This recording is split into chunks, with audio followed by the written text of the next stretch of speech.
नमस्कार दोस्तों, green bulls academy पे आपका स्वागत है। मैं जतिन प्रभाकर आज आपके सामने एक नई वीडियो लेकर आया हूं जिसका नाम है बेसिक्स ऑफ इन्वेस्टमेंट। असल में मैंने एक नया कोर्स स्टार्ट किया है जिसके अंदर हम बात करेंगे स्टॉक मार्केट को और शेयर मार्केट को समझने की। अब देखिए, जब भी हमें स्टॉक मार्केट या शेयर मार्केट को समझना है तो हमें उसको तह तक समझने के लिए सबसे पहले ये समझना पड़ेगा कि मार्केट में हम आए किस लिए, हमारा मेन मोटिव क्या है मार्केट में एंटर करने का। और जो मोटिव मेरा था मार्केट में एंटर करने का वही मोटिव आपका भी होगा, यानी कि पैसा बनाना। सो क्यों ना हम पहले इन्वेस्टमेंट को समझें ताकि हमारा जो स्टॉक मार्केट का क्लैरिटी है और कॉन्सेप्ट है वो और बेहतर हो सके और वाइबल हो सके। सो चलिए आज स्टार्ट करते हैं। आज हम बेसिक्स पढ़ेंगे इन्वेस्टमेंट के और हम बात करेंगे उन कुछ इन्वेस्टमेंट्स की जो स्टॉक मार्केट से रिलेटेड हैं या फिर उनका रिलेशन स्टॉक मार्केट से बहुत स्ट्रांग दिखता है। सो पहली स्लाइड में आप साफ साफ देख सकते हैं मैंने बात करी है इन्वेस्टमेंट के बेसिक्स की। देखिए, जब भी हम इन्वेस्टमेंट के बेसिक्स की बात करते हैं हम बात करते हैं कि हमारा मोटिव क्या है इन्वेस्ट करने का, है ना। आप खुद पूछिए आप क्यों इन्वेस्ट करना चाहते हैं, है ना। पहला सवाल ये है आप क्यों इन्वेस्ट करना चाहते हैं। दूसरा सवाल ये है आप कहाँ इन्वेस्ट करना चाहते हैं। और तीसरा सवाल ये होता है कि आप कब इन्वेस्ट करना चाहते हैं। अगर आप ये समझ जाएं आपको कब, कहाँ और कैसे इन्वेस्ट करना है और क्यों इन्वेस्ट करना है, सो आप बहुत अच्छे इन्वेस्टर बन सकते हैं। ठीक है। सो हम शुरुआत करेंगे वाई से, यानी कि हमें क्यों इन्वेस्ट करना है। देखिए, हर इंसान की अपनी नीड्स हैं, उनकी अपनी ज़रूरतें हैं। कोई इंसान अपना फ्यूचर सिक्योर करना चाहता है, किसी को प्रॉफिट कमाना है, किसी को कैश फ्लो मेंटेन करना है, किसी को रिटायरमेंट के बारे में सोचना है और कुछ लोग ऐसे हैं जिनका मेन मोटिव इन्फ्लेशन को डिफीट करना है। अब इन्फ्लेशन डिफीट करने से मेरा मतलब है, अगर हम आज की बात करें, आज के समय में जो 100 रुपये का वैल्यू होगा वो आज से 10 साल बाद नहीं रहेगा। अब हो सकता है आपको मेरी बात थोड़ी अजीब लगे, पर ध्यान से सुनिए। आज अगर हम देखें 100 रुपये में हम लोग 10 डेयरी मिल्क की चॉकलेट खरीद सकते हैं, 10 रुपये वाली। पर क्या आपको लगता है आज से 10 साल बाद क्या हम 100 रुपये में 10 डेयरी मिल्क खरीद पाएंगे। क्या डेयरी मिल्क का प्राइस इंक्रीज होगा या नहीं होगा। ज़रूर होगा। हो सकता है आने वाले 10 सालों में हम सिर्फ 2 ही डेयरी मिल्क खरीद पाएँ या 3 ही खरीद पाएँ या 4 ही खरीद पाएँ।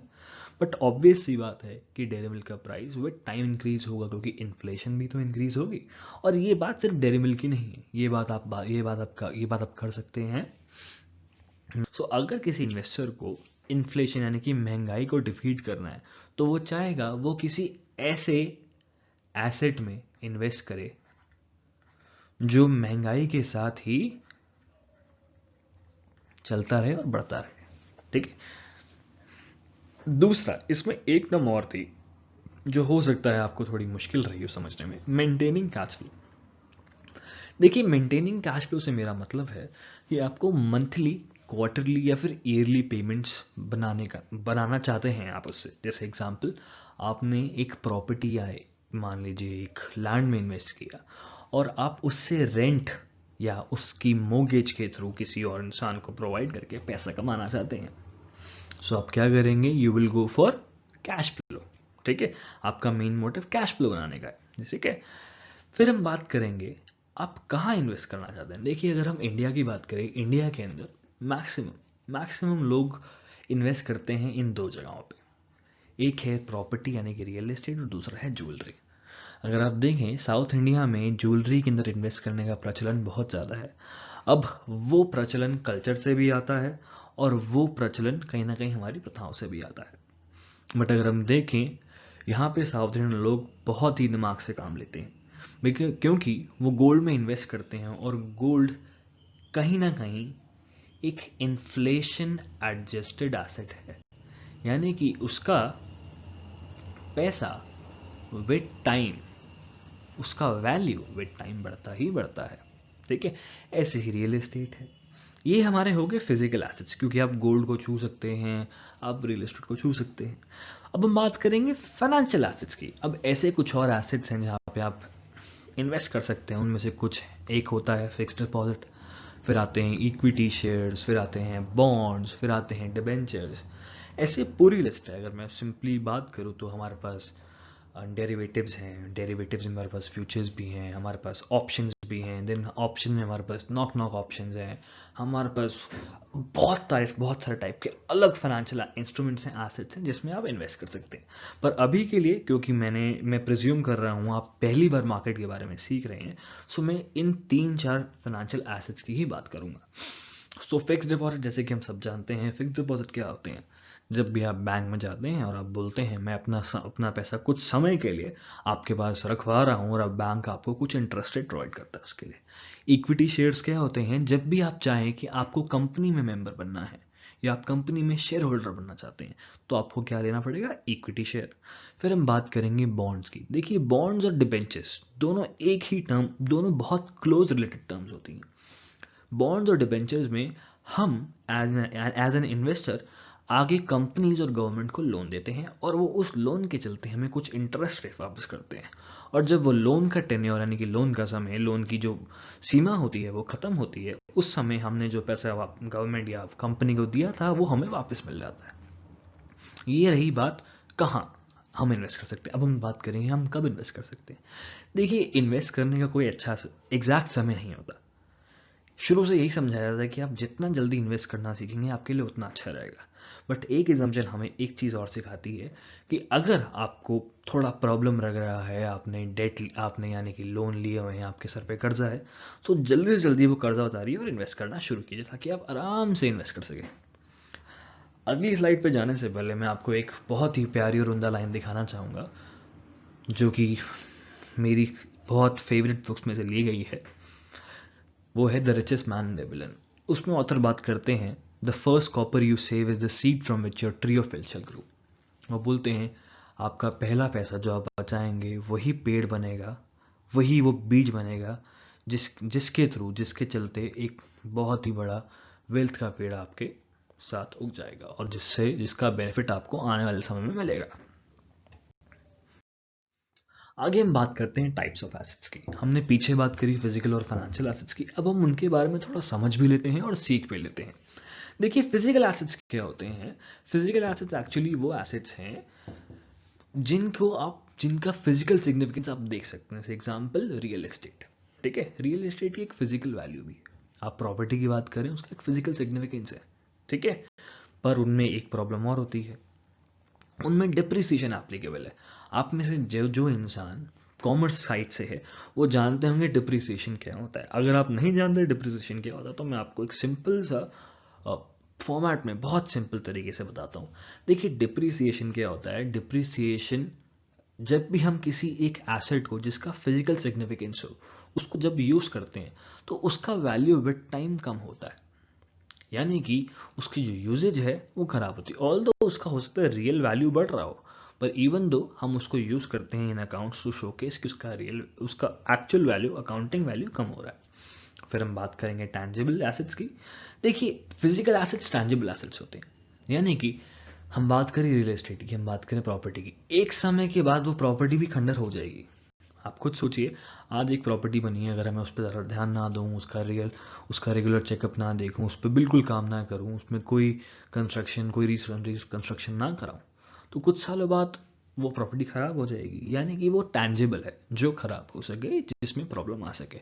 और फोर्थ और मोस्ट इंपॉर्टेंट पॉइंट जो सबसे ऊपर लिखा है मैंने, फिजिकल एसेट्स में ज़्यादातर लो लिक्विडिटी होती है। देखिए, लो लिक्विडिटी का मतलब क्या होता है। लो लिक्विडिटी का मतलब है कि आप उसे खरीद और बेच उतना जल्दी नहीं सकते जितना जल्दी आप बाकी एसेट के साथ कर पाएंगे। जैसे आप एग्जांपल के लिए बात ले लीजिए, आप अपना घर बेचना चाहते हैं। अब आप ये बताइए, क्या आपको बायर एक ही दिन में मिल जाएगा? नहीं, हो सकता है आपको 2 महीने लगे, हो सकता है आपको 15 दिन लगे, हो सकता है आपको 6 महीने लगे, और हो सकता है आपको एक पूरा साल निकल जाए उसके बाद भी बायर ना मिले। सो फिजिकल एसेट्स में यूजुअली लिक्विडिटी कम रहती है, पर ऐसा हमेशा हमेशा ज़रूरी नहीं है। अब हम बात करेंगे फाइनेंशियल एसेट्स की।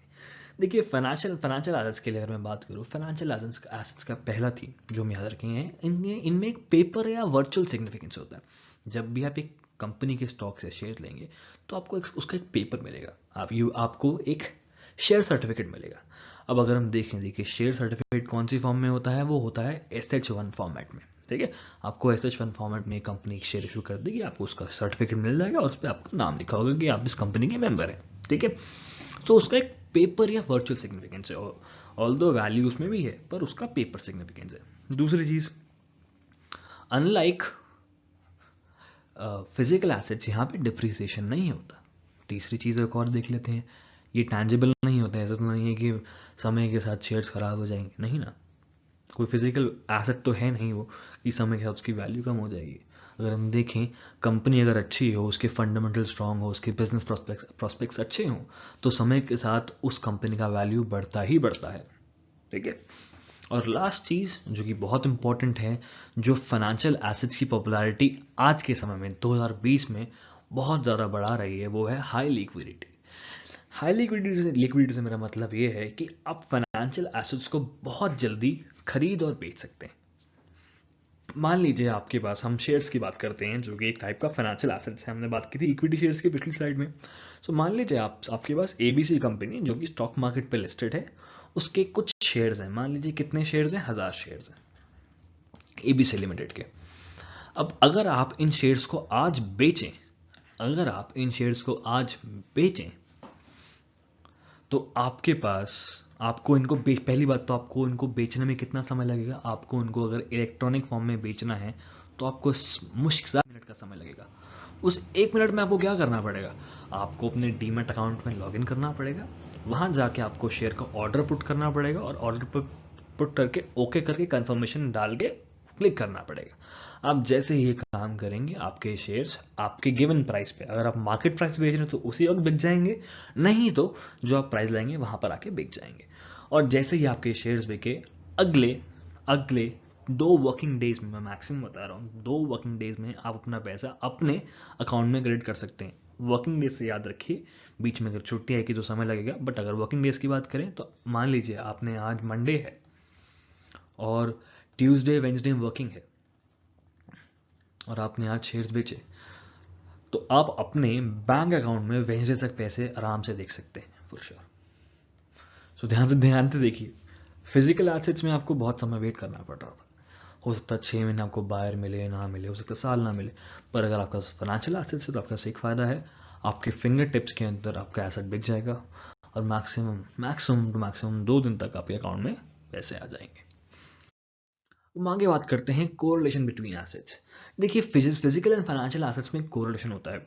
आज की स्लाइड में, आज की PPT में, आज के कोर्स में मैं इसकी बात ज़्यादा नहीं करूँगा, बट मैं इसको कवर करने वाला हूँ अगले कुछ क्लासेस में। बट मेरी आप सबसे एक विनती है, अगर आपको समय मिले तो फिजिकल और फाइनेंशियल एसेट्स में क्या कोरिलेशन होता है उसको ज़रूर पढ़ें, क्योंकि जब मैं इसको अगली वीडियो में एक्सप्लेन करूँगा तो आप उसको अच्छे से समझ पाएंगे और आप फिर उसको रिलेट करके, डिकोड करके मार्केट में अप्लाई भी कर पाएंगे। चलिए आगे। अब हम आते हैं मेजर फाइनेंशियल एसेट्स पे। मैंने आपको शुरुआत में ही कहा था कि हम इस कोर्स में, इस पहली वीडियो में कुछ ही एसेट्स पर ध्यान देने वाले हैं, और वो 3 एसेट्स हमारे हैं, इक्विटी, दूसरा है हमारे बॉन्ड्स एंड डिबेंचर्स, दोनों को मैंने एक साथ क्लब कर दिया, और तीसरे हैं हमारे म्यूचुअल फंड्स।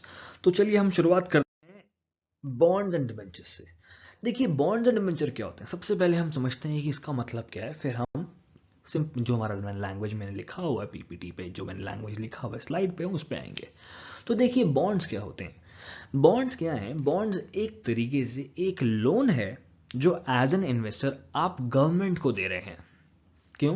क्योंकि गवर्नमेंट उसको, उस पैसे को यूज करके आगे इंफ्रास्ट्रक्चर बिल्ड करना हो सकता है चाहती हो सकता है कुछ और काम करना चाहती हो सकता है गवर्नमेंट को किसी चीज़ के लिए फंड की जरूरत हो। सो गवर्नमेंट क्या कहती है, गवर्नमेंट कहती है अच्छा देखिए, आप इन्वेस्टर हैं, आप हमें इतना % पैसा दीजिए, आप हमें इतना पैसा दीजिए, हम आपको इतना % इंटरेस्ट पर वापस करेंगे, और एक टेन्योर देगी गवर्नमेंट आपको। उस टेन्योर, उस सीमा के खत्म होते ही आपने जो पैसा इन्वेस्ट किया आपको वापस मिल जाएगा, और साथ ही साथ जितने साल के लिए आपने उनको पैसा दिया, उन सालों में हर साल आपको कुछ ना कुछ इंटरेस्ट गवर्नमेंट देगी, जो पहले से ही डिसाइडेड हुआ हो। सो हम बात कर लेते हैं बॉन्ड्स की। अगर मुझे बॉन्ड्स को सिंपली समझना है, देखिए बॉन्ड्स क्या है, बॉन्ड एक फिक्स्ड इनकम इंस्ट्रूमेंट है। देखिए, फिक्स्ड इनकम इंस्ट्रूमेंट का मतलब क्या हुआ, आपको पहले ही पता है कि मुझे अगले 10 साल में इतना % इंटरेस्ट रेट मिलने वाला है, इतने इतने पैसे मुझे हर साल मिलेंगे, और साल के आखिर में मैंने जो पैसा लगाया मुझे वापस मिल जाएगा। तो आप जानते हैं आपको कितना पैसा मिलने वाला है, इसलिए हम इसको बोलते हैं एक फिक्स्ड इनकम इंस्ट्रूमेंट। ठीक है, समझे इस बात को। सो बॉन्ड्स के लिए दो चीजें याद रखनी है, एक तो ये फिक्स्ड इनकम इंस्ट्रूमेंट है, और दूसरा बॉन्ड्स एक तरीके से लोन्स होते हैं जो आप एज एन इन्वेस्टर किनको प्रोवाइड कर रहे हैं, इनको प्रोवाइड कर रहे हैं गवर्नमेंट को। ठीक है, ये चीज याद रखिएगा, बहुत इंपॉर्टेंट है। फिर हम बात करते हैं डिबेंचर्स की। देखिए डिबेंचर्स और बॉन्ड में ज़्यादा फर्क नहीं, फर्क सिर्फ यहां पर आता है जो हमारे डिबेंचर्स होते हैं उनमें आप लोन गवर्नमेंट को पे नहीं कर रहे, आप वो लोन गवर्नमेंट को नहीं दे रहे, आप वो लोन किसको दे रहे हैं, कंपनीज को दे रहे हैं।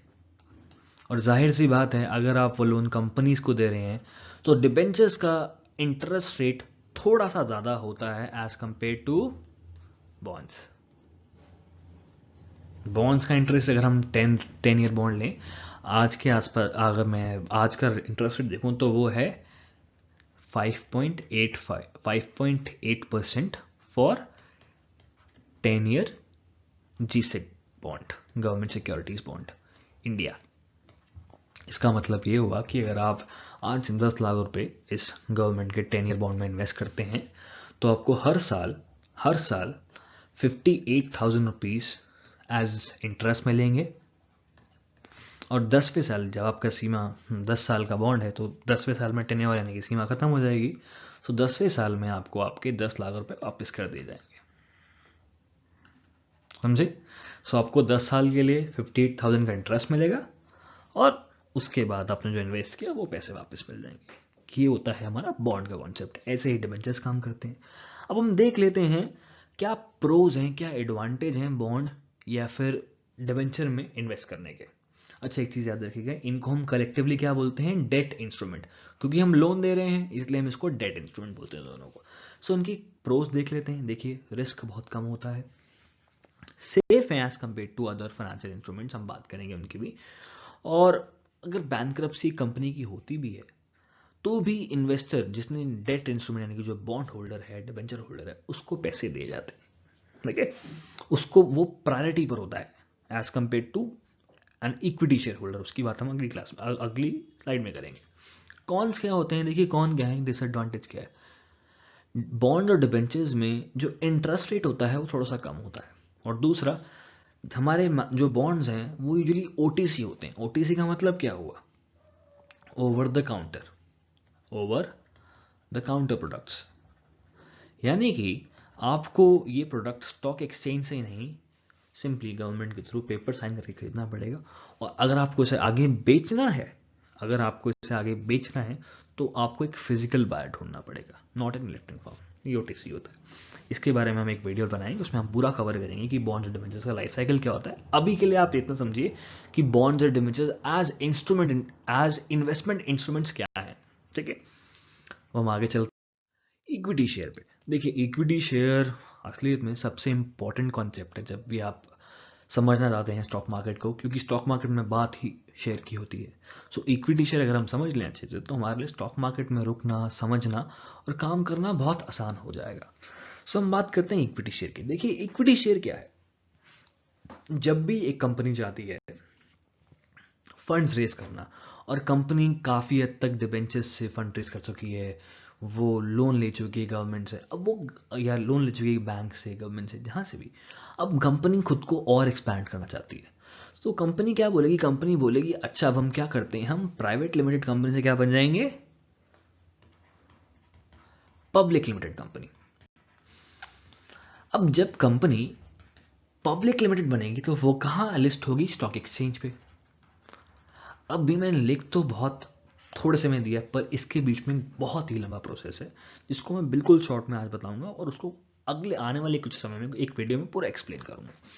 सो देखिए जब भी प्राइवेट लिमिटेड कंपनी होती है उसको पब्लिक लिमिटेड कंपनी बनना है तो वो क्या करती है, वो जाती है सबसे पहले तो वो नोट लेती है हमारी सेबी की, आरबीआई की, जितनी भी मेरी अथॉरिटीज उनसे नोट लेती है कि हाँ हाँ अगर है नोट मिलता है तो आगे वो बात करना शुरू करती है। उसके बाद अगर नोट मिल गया तो जो कंपनी है वो कहाँ जाएगी? कंपनी जाएगी इन्वेस्टमेंट बैंक्स के साथ, इन्वेस्टमेंट बैंक्स के पास, यानी कि जिनको हम इंडिया में क्या बोलते हैं, मर्चेंट बैंक्स। वहाँ जाएगी, वहाँ पर उनका पूरा वैल्यूएशन के थ्रू चेकिंग होगी, चीज़ें होंगी। आफ्टर दैट जो कंपनी है उसका अंडर राइटिंग करेगा कौन? Investment bank. और उसके बाद उसका एक आईपीओ आएगा, जिसके बारे में हम आज पढ़ेंगे। आईपीओ क्या होता है? Initial public offering. उस इनिशियल पब्लिक ऑफरिंग के आने के बाद कंपनी कहाँ लिस्ट होगी? स्टॉक एक्सचेंज पे। इनिशियल पब्लिक ऑफरिंग के अंदर भी कुछ स्टेप्स होते हैं, कुछ दिन होते हैं, आपको बिडिंग करनी पड़ती है शेयर्स की। अगर आपकी जो बिडिंग वाला कॉन्सेप्ट अगर आईपीओ में ले रहे हैं तो ऐसे ऐसे पूरा चलता है, वो हम आगे पढ़ेंगे। पर असलियत में इनिशियल पब्लिक ऑफरिंग वो फर्स्ट स्टेप होता है जिसके थ्रू एक कंपनी जो प्राइवेट लिमिटेड है वो पब्लिक लिमिटेड बन जाती है और वो स्टॉक एक्सचेंज पे लिस्ट हो जाती है और लोग उसके शेयर्स फ्रीली खरीद सकते हैं स्टॉक मार्केट पे। ठीक है। अब सबसे इंपॉर्टेंट कॉन्सेप्ट जो इक्विटी शेयर का है वो ये है कि इक्विटी शेयर कोई फिक्स्ड इनकम इंस्ट्रूमेंट नहीं। जैसे हमने बात की थी बॉन्ड्स की, डिबेंचर्स की, आपको इन्वेस्ट करने से पहले ही पता है कि मुझे इससे कितना पैसा मिलने वाला है। इक्विटी शेयर्स में ऐसा नहीं होता। आप प्रोजेक्ट जरूर कर सकते हैं with the help of different models. आप कोई भी मॉडल ले लीजिए, आप डिस्काउंटेड कैश फ्लो ले लीजिए, आप गॉडन ग्रोथ मॉडल ले लीजिए, आप कोई भी मॉडल ले सकते हैं, बट आप सिर्फ प्रोजेक्शन लगा सकते हैं। आप ये नहीं कह सकते कि ये फिक्स रहेगा, मुझे इतना रिटर्न मिलेगा। हो सकता है आपको रिटर्न इसमें कितना मिल जाए, एक साल में ही मिल जाए 200%, और हो सकता है आपको एक साल में 5% भी ना मिले, और हो सकता है आपको रिटर्न मिलने की बजाय लॉस हो जाए 25% का। समझ रहे हैं मैं क्या क्या कहना चाह रहा हूँ? सो इक्विटी शेयर में कभी भी फिक्स्ड इनकम का कॉन्सेप्ट नहीं होता, इसीलिए ये बहुत रिस्की होते हैं। और अगर कंपनी बैंकरप्ट होती है तो उस टाइम पे equity share holders first priority में कभी नहीं होते। फर्स्ट प्रायोरिटी में हमेशा क्या होते हैं? Bond holders. कंपनी हमेशा बोलेगी कि हम अपने डिबेंचर और बॉन्ड होल्डर्स को, जितने भी हमारे, जिन्होंने हमें डेट दिया हुआ है, उनको हम पहले पे करेंगे। हम इक्विटी शेयर होल्डर्स की बाद में बात करेंगे। प्रो क्या है? हाई रिटर्न्स एप्लीकेबल है और यूजुअली लॉक इन पीरियड नहीं होता इसके अंदर, और लिक्विडिटी बहुत ज़्यादा होते हैं, बहुत आराम से खरीद और बेच सकते हैं। इसमें एक सबसे सिंपल एग्जांपल आपको मैं दूंगा प्रोस के लिए। हम बात करते हैं एक सिंपल सी कंपनी का, टाटा मोटर्स। देखिए टाटा मोटर्स इस साल 2020 मार्च में कितना रेट था टाटा मोटर्स का? अराउंड, अब मान लीजिए मैं एक एवरेज मान लेता हूँ, अगर आप खरीदते हो तो आप खरीदना ट्राई करते हो उसको 72 के आसपास का, 72-75 में। आज कितना रेट है? एज ऑन 21 जैन आज 270 से ऊपर है स्टॉक मार्केट का रेट। सो आप मान के चलिए अगर आपने आज से 6 महीने पहले टाटा मोटर्स में इन्वेस्ट किया होता तो आपका प्रॉफिट परसेंटेज कितना था? Italy around approximately 300%। मतलब आपका पैसा, अगर आपने यहाँ पे 1 लाख इन्वेस्ट किया होता तो आपका पैसा बड़े बड़े कितना हो जाता? सिर्फ रखे रखे कितना हो जाता? अप्रॉक्सीमेटली 4 लाख। 4 लाख से थोड़ा कम रहता, पर 4 लाख के अराउंड 3,80,000 3,70,000 के आसपास हो जाता। सो ये स्टॉक मार्केट का पावर है। पर सारे शेयर ऐसे नहीं होते। हम एग्जांपल लें, मान लीजिए आपने 2 से 3 साल पहले एक कंपनी थी येस बैंक, उसमें इन्वेस्ट किया होता तो आज आपकी वैल्यू, आपके पैसे की वैल्यू नहीं होती इतनी ज़्यादा, क्योंकि कंपनी को कुछ प्रॉब्लम फेस करनी पड़ी। भले ही आज कंपनी काम कर रही हो और हो सकता है आने वाले समय में कंपनी वापस अपने लेवल पे आ जाए, पर इन्वेस्टर्स को प्रॉब्लम फेस करना पड़े। समझ रहे हैं? एक एग्जांपल दे देता हूँ। अगर आपने इन्वेस्ट किया होता येस बैंक में आज से 3 से 4 साल पहले, जब उसका स्टॉक प्राइस चल रहा था 400 के अराउंड, तो आपका पैसा, अगर आपने 1 लाख इन्वेस्ट किया होता तो उसका वैल्यू आज बहुत ही कम होता। मैं वैल्यू नहीं बताऊंगा क्योंकि आप डिसहार्टन हो जाएंगे, पर मैं आपको प्राइस बताता हूँ। येस बैंक का शेयर आजकल मार्केट में अप्रॉक्सीमेटली 18 रुपये का मिलता है, और उस टाइम कितने का था? 400 का। सो हमेशा जब भी हम इक्विटी शेयर या मार्केट में इन्वेस्ट करने का ट्राई कर रहे हैं, सोचिए, समझिए, अपना एनालिसिस कीजिए, मार्केट को समझिए और फिर एंटर कीजिए, फिर बाय कीजिए। ऐसा नहीं करिए कि आपने शेयर खरीद लिया, फिर आप एनालिसिस कर रहे हैं, फिर आप एग्जामिन कर रहे हैं। नहीं, ऐसे काम नहीं होते। अगर आपको मार्केट में पैसा बनाना है तो आपको ये सारी चीज़ों का ध्यान रखना पड़ेगा। तो जब हम आगे चलते हैं, हम बात करेंगे म्यूचुअल फंड्स की। देखिए म्यूचुअल फंड्स क्या होते हैं, हम बेसिक बात करें म्यूचुअल फंड्स की। हम गवर्नमेंट, हमारे इंडियन गवर्नमेंट एड्स देता है, हम टीवी पे एड्स देखते हैं म्यूचुअल फंड सही है। देखिए म्यूचुअल फंड है असलियत में है क्या? म्यूचुअल फंड स्पेसिफिकली एक ऐसा फंड है जिसको कौन गवर्न कर रहा है? एक mutual fund manager. Mutual fund manager एक वो इंसान है जिसको फाइनेंस की फील्ड का बहुत एक्सपीरियंस है। वो जानते हैं मनी मार्केट के बारे में, वो जानते हैं स्टॉक मार्केट के बारे में, वो जानते हैं डेट मार्केट के बारे में, और वो जानते हैं बहुत सारे फाइनेंशियल इंस्ट्रूमेंट्स के बारे में, और वो भी ये भी जानते हैं कि उनसे पैसा कैसे बनाना है। अब वो क्या कहते हैं, अच्छा ठीक है आपको नॉलेज नहीं है, आप एक सिंपल नॉर्मल इंसान हैं, हर किसी को फाइनेंस का नॉलेज ज़रूरी नहीं है ना। तो मान लीजिए आपको नॉलेज नहीं है, म्यूचुअल फंड की जो हमारे मैनेजर हैं वो क्या कहते हैं, आपको नहीं है पर हमें तो है, हम आपके लिए काम करते हैं, हम आपको हेल्प करते हैं, आप हमें हर महीने मंथली SIP या किसी भी फॉर्म में लमसम की फॉर्म में पैसा दीजिए, हम उसको इन्वेस्ट करेंगे और एक स्पेसिफिक फीस हम उसमें से निकाल लेंगे, हमारा अपना काम है उसके, वी विल डू दैट। ठीक है, और उसके साथ साथ आपका वैल्यू जैसे बढ़ता रहेगा, अगर हमने अच्छे स्टॉक्स में, अच्छी जगहों पे, अच्छे एसेट्स में इन्वेस्ट किया तो आपका पैसा बढ़ेगा और उसका जो वैल्यू होगा हम आपको रिटर्न वापस देते जाएंगे। सो म्यूचुअल फंड्स कुछ अलग नहीं होते हैं।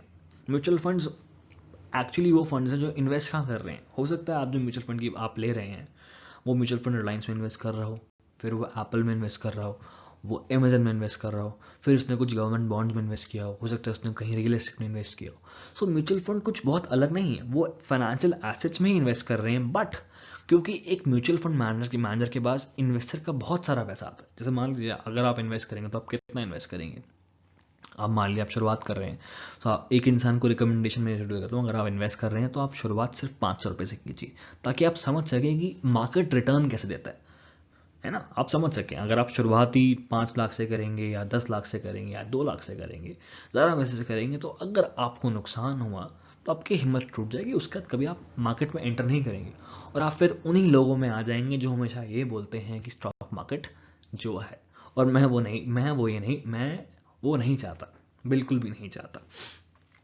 सो आप शुरुआत हमेशा कम पैसे से कीजिए, आप समझिए मार्केट काम कैसे करता है, मार्केट में हम कितना पैसा कैसे कैसे कमा सकते हैं, है ना। सबसे इंपॉर्टेंट चीज़ है हमारा ये भ्रम टूटना कि मार्केट में बहुत सारा पैसा बहुत जल्दी बनता है।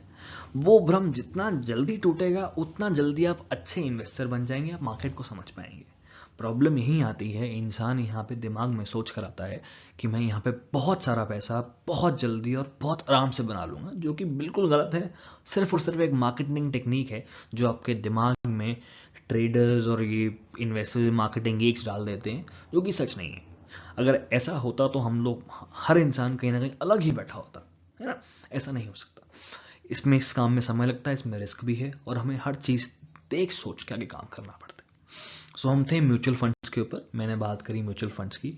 आई बिलीव आप लोग समझ गए होंगे कि म्यूचुअल फंड्स क्या है। म्यूचुअल फंड्स कुछ अलग नहीं है, एक सिंपल फंड है जिसको एक म्यूचुअल फंड मैनेजर जो कि फाइनेंस प्रोफेशनल हैं, जो मार्केट को अच्छे से समझते हैं, जो एक्सपीरियंसड हैं और पूरी समझ रखते हैं एसेट्स की, वो आपके एसेट्स को हैंडल करेंगे। उनके पास आपके नहीं बहुत सारे इन्वेस्टर्स के पैसे आएंगे। अब मान लीजिए आप अगर इन्वेस्ट करेंगे तो आप कितना करेंगे, 500,000, पर अगर वो इन्वेस्ट कर रहे हैं तो वो 500,000 नहीं करेंगे, मान लीजिए कितना करेंगे, उन्होंने 50 करोड़ किया, उन्होंने 10 करोड़ किया, और वो पैसा कहाँ से आया, आप जैसे इन्वेस्टर्स ने थोड़ा थोड़ा करके उनको दिया। और जब वो उसको इन्वेस्ट करेंगे तो उसका जो रियलाइजेशन होगा, वो जितना प्रॉफिट कमाते हैं उसके इक्विटेबल बेसिस में जितना आपने उनको प्रोवाइड किया था उसके अकॉर्डिंग आपको मिल जाएगा। सो म्यूचुअल फंड्स सही है। अब हम आगे बात करते हैं सिक्योरिटीज की। कॉन्सेप्ट ऑफ सिक्योरिटीज, देखिए सिक्योरिटीज क्या होती है। अभी हमने बात करी एसेट्स की, अब हम बात करते हैं सिक्योरिटीज की। देखिए वो सारे एसेट्स जिनको आप खरीद और बेच सकते हैं, जिनको आप खरीद और बेच सकते हैं, यानी कि ट्रेड कर सकते हैं, वो सारे मान उनको हम एक और नाम से जानते हैं, और वो है securities. All those assets which could be bought and sold are called securities. समझे। इस एग्जांपल लेते हैं, आपने एक शेयर यानी कि स्टॉक खरीदा, और आपका मोटिव था उसको यहाँ 500 रुपये में खरीद के 1,000 रुपये में बेचने का। तो आपका मेन मोटिव उसको ओन करने का नहीं था, आपका मोटिव था मैं उसको ओन करके उससे पैसा कमाऊं, उसको फिर बेच दूं, है ना। तो आपने यहाँ पे इन्वेस्ट नहीं, आपने यहाँ पे ट्रेड किया। सो वो सारे एसेट्स जहाँ पे आप ट्रेड कर सकते हैं उनको हम बोलते हैं सिक्योरिटीज, उनको हम बोलते हैं सिक्योरिटीज। ठीक है। सो यहाँ पे कुछ सिक्योरिटीज का नाम लिखा हुआ मैंने, बॉन्ड्स हैं, स्टॉक्स हैं, डिबेंचर्स हैं, म्यूचुअल फंड हैं। बॉन्ड्स एंड डिबेंचर्स सारे ट्रेडेबल नहीं होते, कुछ होते हैं, यूजुअली OTC होते हैं, तो मैं उनको कंसिडर नहीं करूंगा, but you should know that they are considered securities होते हैं, ठीक है, बट नॉट एज स्टॉक्स, क्योंकि स्टॉक्स तो बिल्कुल अपना नाम सिक्योरिटीज में शो करते हैं कि बाय सेल 1 मिनट में कर सकते हैं आप, ठीक है। म्यूचुअल फंड में भी कई बार दिन में एक बार होता है, उसके हम बात करेंगे आने वाले वीडियोस के। नाउ अब हम बात करेंगे हम ये सिक्योरिटीज एक्वायर कहाँ से करें, है ना। अब मेरा फोकस मेन इस समय इक्विटी शेयर्स पे, मैं बॉन्ड्स और डिबेंचर्स की बात नहीं कर रहा। ये हम जो कॉन्सेप्ट पढ़ रहे हैं ये मेन किसके लिए है, इक्विटी शेयर्स के लिए। तो देखिए, आप इक्विटी शेयर्स को बेसिकली दो तरीके से एक्वायर कर सकते हैं, एक है प्राइमरी मार्केट से और एक है सेकेंडरी मार्केट से। हम दोनों का मतलब समझते हैं। देखिए, प्राइमरी मार्केट क्या है। प्राइमरी मार्केट नाम क्या बता रहा है कि शुरुआती मार्केट। प्राइमरी मार्केट असलियत में वो जगह होती है जहां पर आप शेयर सीधा कंपनी से खरीदते हैं, यानी कि ये वो समय है जब कंपनी प्राइवेट लिमिटेड से पब्लिक लिमिटेड बन रही है। समझ रहे हैं मैं क्या कहना चाह रहा हूं। जो कंपनी है अभी वो प्राइवेट है, अब वो कंपनी पब्लिक बनने वाली है, तो उससे पहले क्या बोलेगी, इन्वेस्टर्स को बोलेगी अच्छा आप हमारी कंपनी में इन्वेस्ट करना चाहते हैं तो आप एक काम करिए, हम नए शेयर्स इशू कर रहे हैं, आप क्या उन शेयर्स को खरीदना चाहेंगे। और अगर इन्वेस्टर हाँ बोलता है तो वो क्या करेंगे, वो आईपीओ के थ्रू प्राइमरी मार्केट में इन्वेस्टर बन जाएंगे या शेयर होल्डर या मेंबर बन जाएंगे इस कंपनी के अंदर। समझिए, ये प्राइमरी मार्केट ये बिल्कुल बेसिक कॉन्सेप्ट है। सेकेंडरी मार्केट क्या होता है, मान लीजिए कुछ लोगों ने इस कंपनी में, हम इसको एक्स कंपनी लेते हैं, एक्स लिमिटेड, कुछ लोगों ने एक्स लिमिटेड में प्राइमरी मार्केट में इन्वेस्ट कर लिया, और जिन्होंने जिस प्राइस पे इन्होंने शेयर को खरीदा वो था कितना, ₹50 का। हमने देखा जब ये कंपनी कुछ दिनों बाद, मान 12 और 13 वर्किंग डेज बाद जब स्टॉक मार्केट पे लिस्ट हुई, तो इस कंपनी का बिल्कुल बम्पर लिस्टिंग हुई, बहुत बड़ी लिस्टिंग हुई। ₹50 का शेयर लिस्ट हुआ मार्केट में, ₹150 का, और उसके बाद ये अगले पूरा दिन जाता रहा कितना, ₹200 तक चलेगा। अब कुछ इन्वेस्टर्स से उन्होंने सोचा चलो हमने तो बहुत अच्छा खासा प्रॉफिट कमा लिया, अब हम क्या करते हैं, इस शेयर को सेल कर देना, यानी कि बेच देते हैं। क्या करते हैं, बेच देते हैं। ये कौन सा इन्वेस्टर है, जिस इन्वेस्टर ने इसको प्राइमरी मार्केट में खरीदा था। अब ध्यान से देखिए, जब ये इन्वेस्टर इसको सेल करेगा, और यहाँ पे मान लीजिए कोई नया बायर है, उस बायर को हम बोल देते हैं बायर ए, इसको जब बाय करेगा, तो इस बार बायर ए कहाँ से बाय कर रहा है, क्या वो प्राइमरी मार्केट से बाय कर रहा है, नहीं, क्योंकि डायरेक्ट कंपनी से थोड़ा ना खरीद रहा है वो शेयर। वो कहाँ से खरीदा है, वो एक एग्जिस्टिंग होल्डर से शेयर खरीद रहा है, एग्जिस्टिंग मेंबर से शेयर खरीद रहा है। और ऐसी जगह जहां पर आप एग्जिस्टिंग मेंबर से शेयर खरीद सकते हैं, या आगे एज अ मेंबर दूसरे बंदे को, एज अ शेयर होल्डर दूसरे इंसान को शेयर बेच सकते हैं, उस प्लेस को बोलते हैं हम सेकेंडरी मार्केट। सिंपल भाषा में बोलना चाहूं, आपका शेयर मार्केट ही सेकेंडरी मार्केट है, ठीक है। बिल्कुल बेसिक कॉन्सेप्ट है, नहीं समझ आया चिंता मत कीजिए, आने वाले वीडियोस के अंदर मैं इसको अच्छे से डेप्थ में एक्सप्लेन करूंगा। सो हम प्राइमरी मार्केट की बात कर लेते हैं। ये सिंपल सा थीम है कि प्राइमरी मार्केट चलता कैसे है, क्या होता है प्राइमरी मार्केट में। देखिए, कंपनी को कैपिटल का नीड है, कंपनी कैपिटल लाने की पैसा चाहती है, तो कंपनी क्या करेगी, कंपनी बोलेगी ठीक है हम आईपीओ ले आते हैं। आईपीओ क्या होता है, हमारा initial public offering. Initial public offering, initial public offering क्या है, देखिए ये वो प्रोसेस है, इसको सिंपली समझिए, ये वो प्रोसेस है जिसके थ्रू कंपनी शेयर्स इशू करेगी, और शेयर्स इशू करने के साथ साथ वो कंपनी क्या बन जाएगी, प्राइवेट लिमिटेड से बन जाएगी पब्लिक लिमिटेड।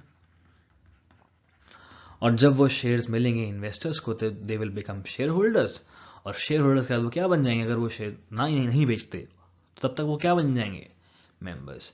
मेंबर्स कैसे बनते हैं, अगर उनका नाम कहाँ आएगा, register of members in the company. देखिए, तो ये सिंपल प्रोसेस चलता है, इसका हम बात करेंगे, अभी के लिए इतना ही बहुत है। अब हम आते हैं सेकेंडरी मार्केट में। देखिए, सेकेंडरी मार्केट वो जगह है जहां पे सिक्योरिटीज असलियत में ट्रेड होती हैं, इनिशियली ऑफर होने के बाद प्राइवेट मार्केट, पब्लिक मार्केट से, हमने इसके बारे में बात करी। पर सेकेंडरी मार्केट की एक बहुत बड़ी खूबी है, सेकेंडरी मार्केट ही वो जगह है जहां पर लोगों के लक के थ्रू पैसा बनता है, उनकी ज़िंदगी बनती है और बिगड़ती भी है। सो स्टॉक मार्केट या सेकेंडरी मार्केट को ढंग से समझना, उसको ढंग से, उसमें ढंग से ऑपरेट करना, उसमें ढंग से पैसा कमाने का ट्राई करना ही एक तरीका है, एक तरीका है यहाँ पे टिकने का। देखिए, याद रखिएगा, मार्केट में पैसा कमाना मुश्किल नहीं है, बहुत आसान है। मुश्किल है मार्केट में टिके रहना, पैसा कमा के टिके रहना। यूजुअली लोग पैसा यहाँ से कमा लेते हैं, पर लालच के चक्कर में जो कमाया है वो तो गवाते ही हैं, अपनी जेब से भी गवा देते हैं। सो हम बात करते हैं बिल्कुल सिंपल सी चीज़ की, बिल्कुल बेसिक चीज़ की, प्रोबेबली वो चीज़ जिसके लिए आप ये वीडियो देख रहे थे, ट्रेडिंग की। देखिए, ट्रेडिंग क्या होती है? ट्रेडिंग एक सिंपल सा प्रोसेस है जिसके अंदर आप सिक्योरिटीज खरीद रहे हैं ताकि आप उसको एक हायर प्राइस पे, एक हायर वैल्यू पे बेच सकें। और जब आप उसको हायर वैल्यू पे बेचेंगे तो उसमें जो प्रॉफिट बच रहा है, उसमें जो मार्जिन बच रहा है, उसको आप यूज कर सकें as profit, as your income. ठीक है, बट ट्रेडिंग जितना मैंने बताया उतनी आसान नहीं होती है। जितना सुनने में अच्छा लगा ना, ट्रेडिंग उतनी आसान नहीं होती है, इसमें समय लगता है ना। इमोशनल गेम है। मान लीजिए आपका ₹1,00,000, आपने 1,00,000 रुपीज़ लगाए हुए हैं मार्केट में, और वो 1,00,000 हर हर 2 मिनट के अंदर पहले 98,000, 98,000 हो जाता है, फिर वो 1,00,000 1,000 हो जाता है ना। उसके बाद वो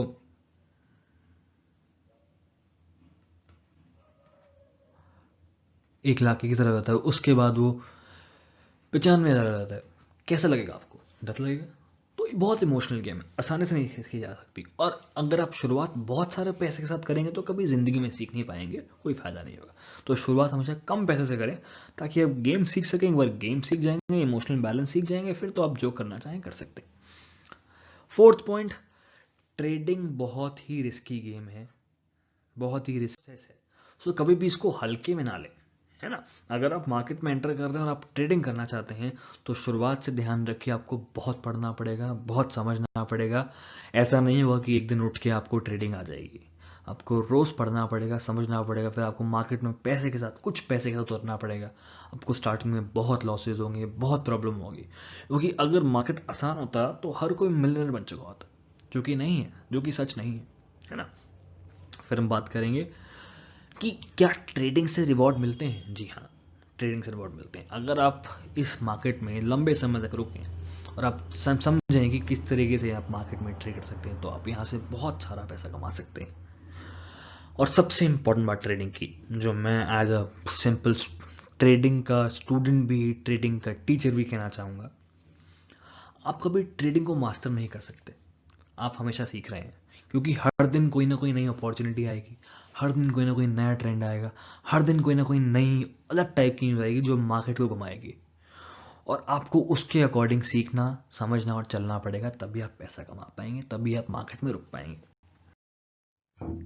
अब हम बात करते हैं एक एग्जांपल की, जिसमें आप समझेंगे इक्विटीज क्या कर सकती हैं या इक्विटी शेयर्स क्या कर सकते हैं।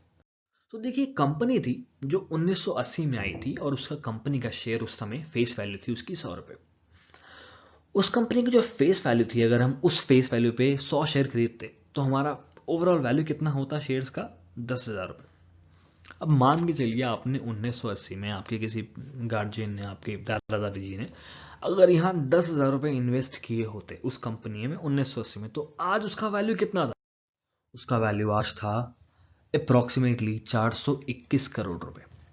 अब ये कंपनी कौन सी है, ये किस तरीके से इसमें इतना प्राइस इन्फ्लेट हुआ, या उन्होंने ऐसा क्या किया जिसकी वजह से ये इतना आगे पहुंचे और इन्वेस्टर ने इतना वेल्थ बनाया, ये मैं आने वाली वीडियोस में बताऊंगा। So stay tuned, keep watching the videos. मुझे लगता है कि मैंने आपका आज इन्फॉर्मेशन में कुछ इंक्रीमेंट किया होगा, आपको मेरी वीडियो देख के कुछ ना कुछ समझ आया होगा। अगर अच्छा लगा तो प्लीज़ ज़रूर लाइक करें, और हमेशा याद रखें, keep learning. Thank you for watching.